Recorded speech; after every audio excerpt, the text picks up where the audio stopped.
win. Let's go to Dash and Kobe.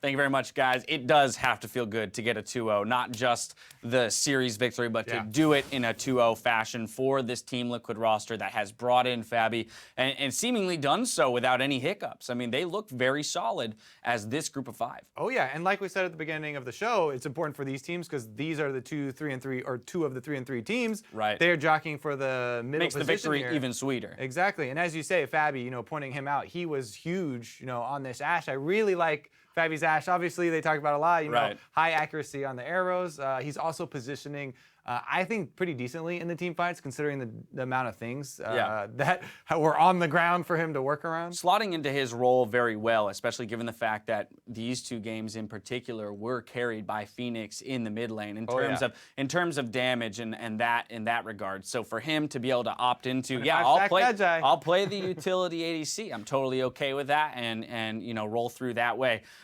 Jumping into this series, though, I do want to take a look at champion select for this game because once again, we see some interesting things come out. So as we pull this up here, again, you get this Swain pickup by Apex, putting a lot of resources into Ray in the top lane, really wanting to put him in a position to carry. And this time, Lorlo on the Trundle on the other side, a little bit more ability to actually 1v1 in that lane as opposed to the Shen just trying to hang on. Yeah, the Trundle, I love that Trundle right now just because he's so efficient in the top lane. He can win, pretty much all melees, and then he can even do fine against ranged champions, or most ranged champions. But also, it's very important for you to pick a tank versus a comp that has Jhin. Not only is Jhin, not the best at killing tanks, but you need someone to stand in front for those curtain calls. Right. And if we're looking at the Apex comp, I actually really love Jhin-centric pick comps. And so what they did is, combo the Jhin with also speed burst for the rest of the team and a Twisted Fate. Right. So you have so much long-range pick potential. And you can see they kept trying to go for it. They weren't able to execute most of the time. But I do like those styles of compositions.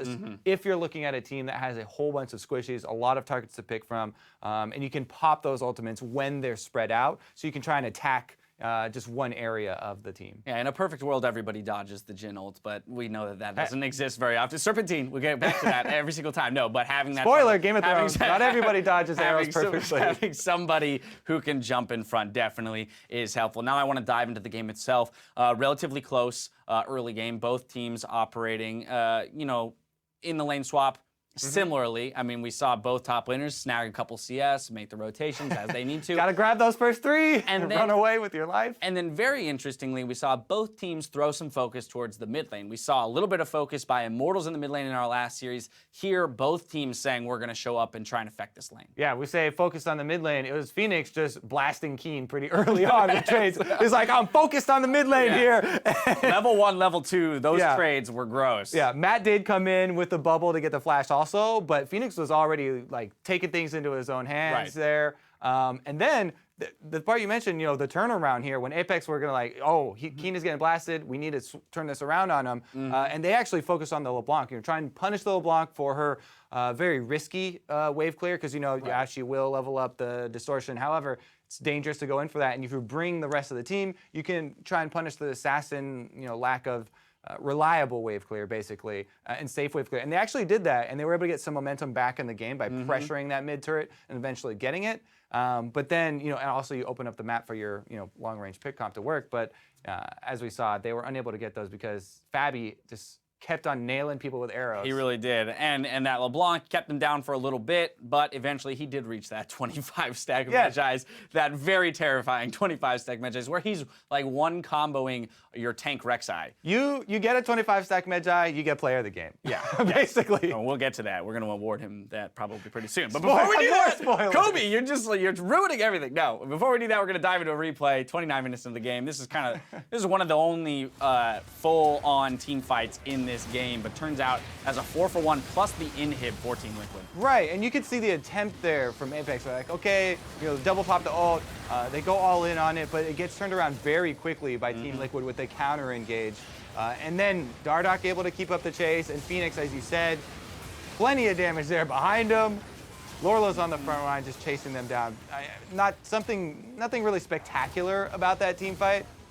It's just about the turnaround there from Team Liquid. They were able to dodge and counter initiate on this long range pick combo of the Jin Twisted Fate multiple times. Right. You also see the power of Team Liquid's ability to re-engage and chase you down, right? Just because you do have the Ashe arrow, you've got the Pillar Nami, spam. Pillar spam, you've got LeBlanc with very low cooldown, so she can continue to chase. So they definitely, in the way that they approach that, LeBlanc's not here yet. Let's kite this fight out for a second. Now we're safe to turn around and re-engage. They do play the fight properly with their gold lead, pick up the inhib, which will later net them a Baron since they have the pressure and they can kind of dance around that. So good on Liquid in that regard. But now we got to move to this montage that we're talking about. We had you at home tweeting us all night long, and a bunch of you called out Fabby's huge Ashe performance. So let's take a look at these Ashe arrows.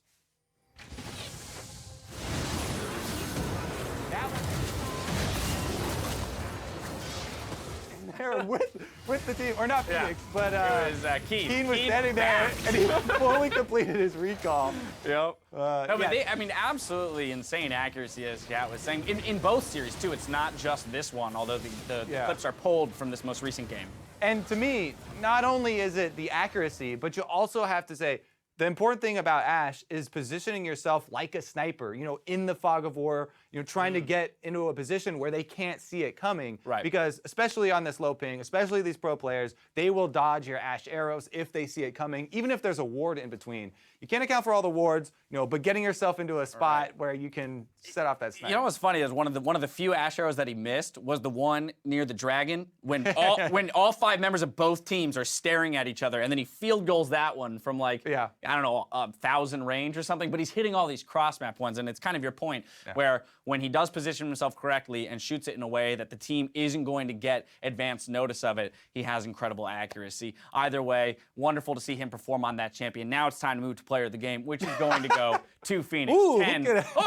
Surprise. 10, 2, and 4 on LeBlanc. Once again, just putting up huge numbers, and the 25-sec Magi, as you said, is just kind of the cherry on top there. Yeah, I mean, and there were, some mistakes by him, but there were a lot of really big plays for him, and taking out someone without any cost at a lot of turns to be able to get a man advantage on the map really helped them out. Fabby gets his montage, Phoenix gets player of the game, another 25 stacks.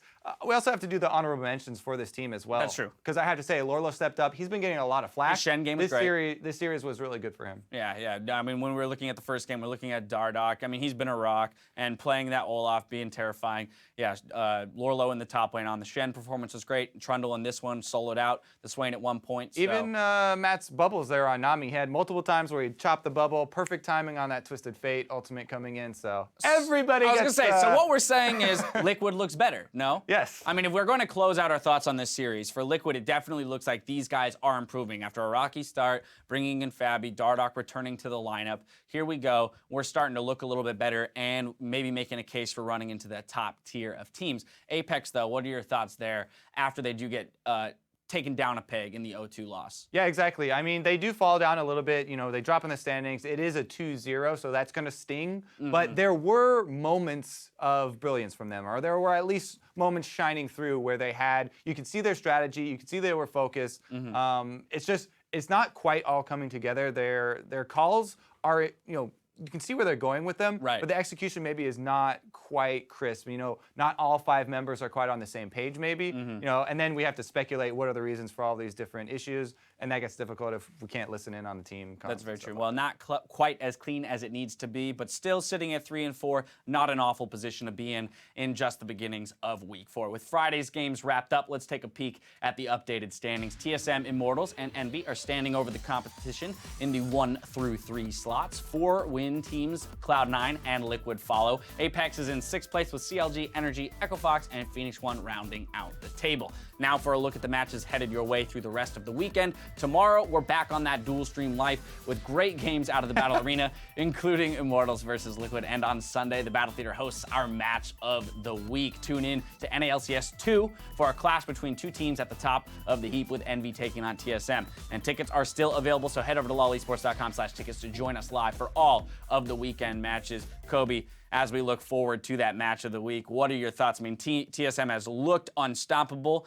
but Envy, if you're going to pick a team, might be one of the few that can make a run for it. Yeah, I mean, I can't bet against TSM right now. Okay. With what I've seen in this season, you want to root for the underdog. You want to be like, yeah, this is the new team in the league, right? It's crazy that one of our new teams is even in the top 3, in the top 4.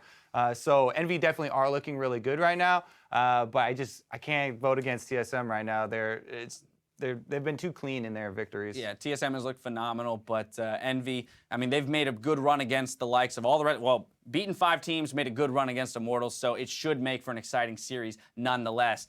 Though that's going to do it for us today. So for myself, Kobe, Azael, the casters, and the entire live broadcast crew, thank you for watching on Friday night with us, and we'll see you tomorrow.